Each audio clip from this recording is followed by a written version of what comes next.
In the 1940s, Professor Streeter of the Carnegie Institute of Embryology in Washington, D.C., proposed a system for classifying the stages of human development. His system arranged human embryos in 23 numbered stages based on their differences in appearance. The Carnegie system of classification was used around the world until the 1970s, when a more refined system was proposed by Dr. Ronan O'Reilly of the Carnegie Institute of Embryology, now in San Diego, California. Intensive studies of the Quran and Hadith in the last 4 years have revealed a system for classifying human embryos that is amazing, since it was recorded in the 7th century A.D. Although Aristotle, the founder of the science of embryology, realized that chick embryos developed in stages from his studies of hen's eggs in the 4th century B.C., he did not give any details about these stages. As far as it is known from the history of embryology, little was known about the staging and classification of human embryos until the 20th century.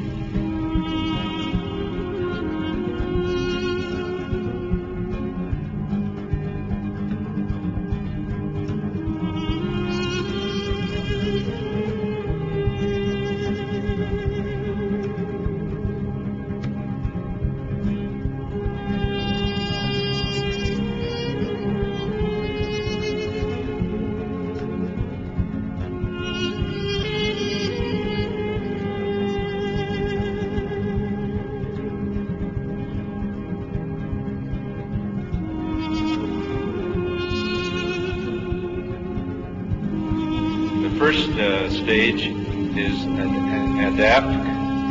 You'll have to apologize my pronunciation. This is from Surah Tariq 6. He is created from a drop emitted. This Arabic term refers to the forceful emission of fluids which occurs during ejaculation in the male and ovulation in the female. The male secretions, called semen, contain the spermatozoa, and the female secretions, called follicular fluid, contain the ovum. This is the stage of fertilization and the nutfa, and after this is what we call the zygote, referred to in the Quran as the nutfa, and the nutfa undergoes division, which we call cleavage, as it passes down the uterine tube. So these are the stages of the nutfa here as it undergoes cell division.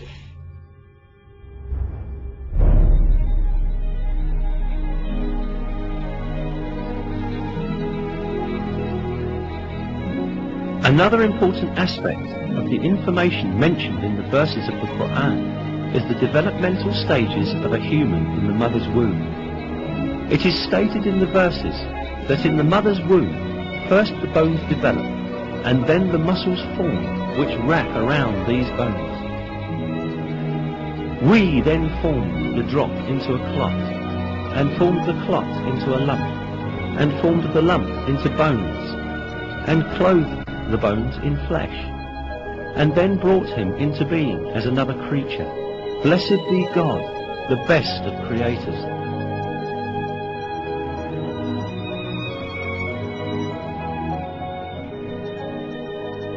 Embryology is a branch of science that studies the development of embryos in the mother's womb. Until very recently, embryologists assumed that the bones and muscles in an embryo developed at the same time. For this reason, for a long time, some people claimed that these verses were in conflict with science. Yet, advanced microscopic research conducted by virtue of new technological developments has revealed that the revelation of the Quran is word by word correct. These examinations at the microscopic level showed that the development inside the mother's womb takes place in just the way it is described in the verses. Obviously, life begins at the moment of fertilization when a single sperm fuses with an ovum to form a one-celled embryo or zygote. At this moment, the ultimate character of that new individual is decided. The Quran recorded these facts 1400 years